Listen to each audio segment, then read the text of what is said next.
Hi, and welcome back to Focal Point AFR Talk. Rob just got, okay, here we go. I guess we are back up and running. 888-589-8840. You know, you look at what's going on in the United States military with these unisex uniforms. I mean, there's a tremendous amount of cost involved in this, obviously. And but they're called unisex uniforms. So they want to treat these things as if they were interchangeable. And you just have different designs to the female anatomy, including, I'm being discreet as possible here, but there are differences in upper body design for women's. And you've got to take that into consideration.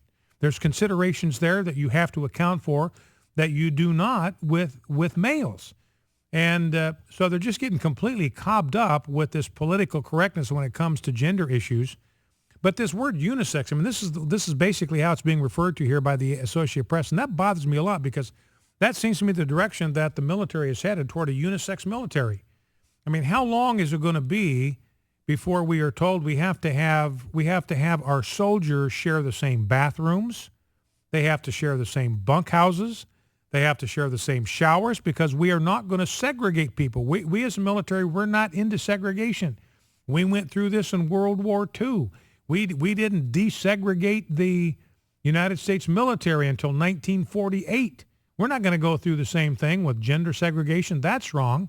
That's not what America's about. America's not about segregating people based on race or based on color or based on religion or based on gender. We're not about that. We're better than that. We're bigger than that. We believe everybody ought to be one. We ought to be a unified military. So we're going to have our female soldiers and our male soldiers sharing the same bunkhouses, learning to live together, sharing the same bathroom facilities, the same shower facilities, all in the interest of integration and non-discrimination. You know, and we've seen this. We were talking this morning, our Action Alert team, about what's going on up in this Air Force base in Alaska, where a chaplain has been reprimanded, and the Mikey Weinstein and his bunch wants him actually punished, militarily punished, for writing a column that included the phrase, "There are no atheists in foxholes." The base commander got a complaint from Mikey Weinstein. 5 hours later, that column was down, even though it represented a direct quote from a speech given by President Dwight David Eisenhower. So there's this relentless now pressure on Christians in the military. I believe the push from this administration, remember, this is a president that celebrates Muslim holidays, but does not celebrate Christian holidays like the president of Russia does. And he wants to purge the United States military of Christians. He wants to get rid of them. There is this relentless push to remove Christians from the public square altogether. No place allowed. San Antonio is trying to do that with this ordinance on their city council. No place for Christians to serve on a city commission or a city board. They're not even going to be allowed to run for office. Can't even put their name in the hat to be on the San Antonio City Council. And they cannot serve. They can't even do any business with the city if they've ever expressed a biblical view of human sexuality. So that's what we're dealing with. And what we're going to get in its place is this vast influx of hypermasculine, aggressive homosexuals, same kind that filled Hitler's stormtroopers. We're already seeing now the fruit of that. The great majority, the majority of sexual assault victims in the military today are males. In other words, homosexual males, predatory males, are responsible for more sexual assaults than heterosexual males in the military. Women are victims of sexual assault, yes, but there are actually more male victims than female victims. That problem is only going to get worse. Well, let's go to the phones. Let's grab a call from Shannon in Tupelo. Shannon, Tupelo, Mississippi. Welcome to Focal Point. What's on your mind? Well, just everything. Our crazy federal government has no godly values anymore. They've taken everything away from us. I mean, it's so ridiculous, everything they're doing. And the whole marriage thing, people think it's okay nowadays to go shack up because they were not raised with Christian values, and people are divorcing. The federal government is coming up with all these crazy laws, and I just don't see where it's justified, and it's really scary. I'm scared. I'm scared for my children, and I worry about this more. I'm 41 years old. I've never worried about our government before, never paid attention, but I tell you what, in the last couple of years, it's caught my attention, And I'm scared the way this country is headed. And I know everybody I talk to is scared as well. Well, and Shannon, I think what you're reflecting is what a lot of people share your same view. I mean, all of us are that way. We would prefer that we wouldn't have to worry about government. We've got plenty to worry about. We've got families to raise. We've got jobs to do. We have homes to maintain. We have hobbies to pursue. We have extended family we want to stay in touch with. We have choir practices we want to go to, Bible studies we want to attend. We would prefer not to have to worry about what's going on in the city council, the state legislature, or in Washington, D.C. That's what we would prefer. I think all of us want that, Shannon. I hear what you're saying absolutely completely, but we have come to a place where they are now meddling and intruding into every part of our lives. And if we don't resist this, if we don't fight it, it is going to consume us. All right, Shannon, listen, I appreciate your call. And speaking of what Shannon was saying here about these trends when it comes to marriage, I've got a story here. I don't know if you saw this, Associated Press story. 4 out of 5 U.S. adults have faced near poverty conditions. Listen to this.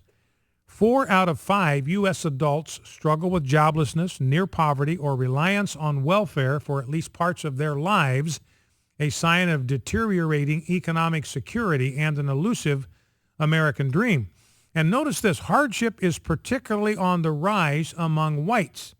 Now, we've been talking about the fact, we've talked about this repeatedly, that one of the primary problems in the black community is the out-of-wedlock birth rate. Now, what the Associated Press is saying, you're getting the same dynamic in the white community.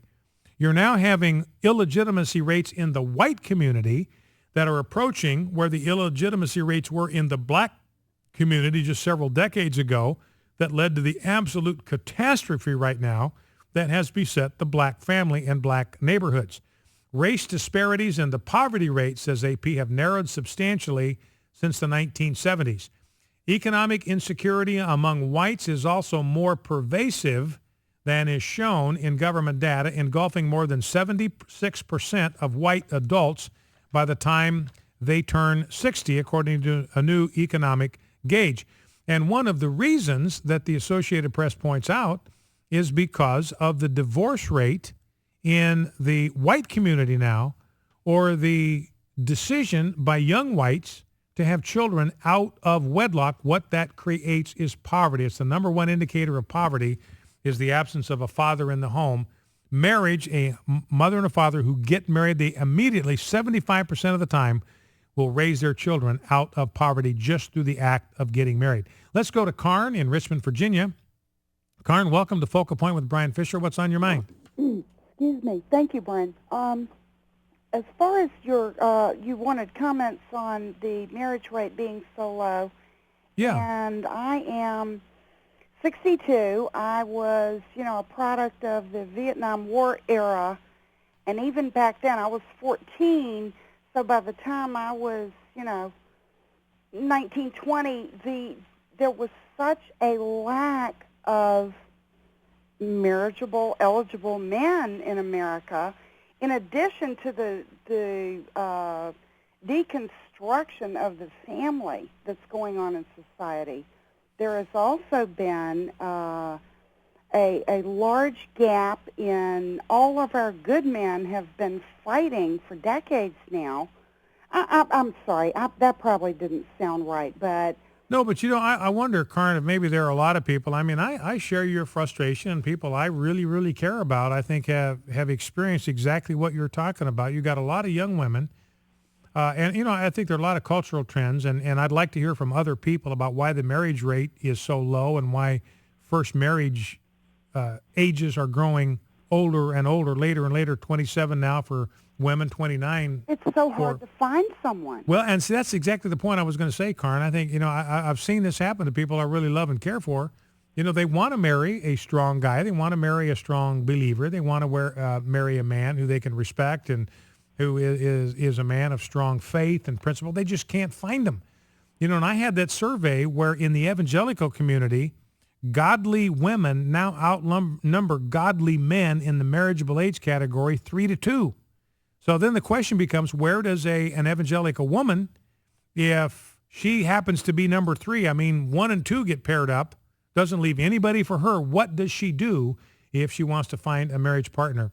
You know what else scared me was your lead-in with the unisex army. Uh-huh. This also destroys in women, if you're bunking equally with guys like that, and there's all sorts of sinful mayhem going on, this too is destructive to the whole concept of marriage and family, etc. So that scared me too. I wanted to throw that in. All right, Karen, listen, I appreciate that very much. And I have been relentlessly attacked for my position that I do not believe women should be in combat. I don't think women should be in combat fatigues, in uniform, should not be involved in combat positions. They don't have the upper body strength for it. They don't have the stamina for it.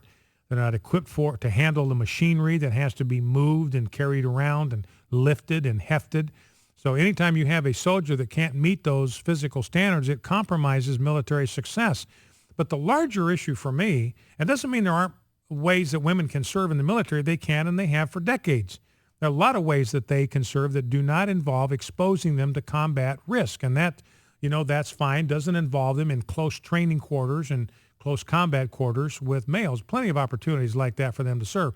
But I think combat, ought to be reserved for males. And one of the reasons that I want to live in a culture where we understand that God has designed males to use their strength to protect the women and children in their world. This is not the job of females. It's not their job to go out and protect the males in their world. It's the job of the males in a culture to take the risk on behalf of their wives, the women in their culture, and the children in their culture. That's a man's job, to put his life on the line in order to protect those who are behind him. And we're just completely losing that sense of compatibility of the roles that the two different genders have, that God has designed them to have complementary but different roles. Back after the news. Stay with us.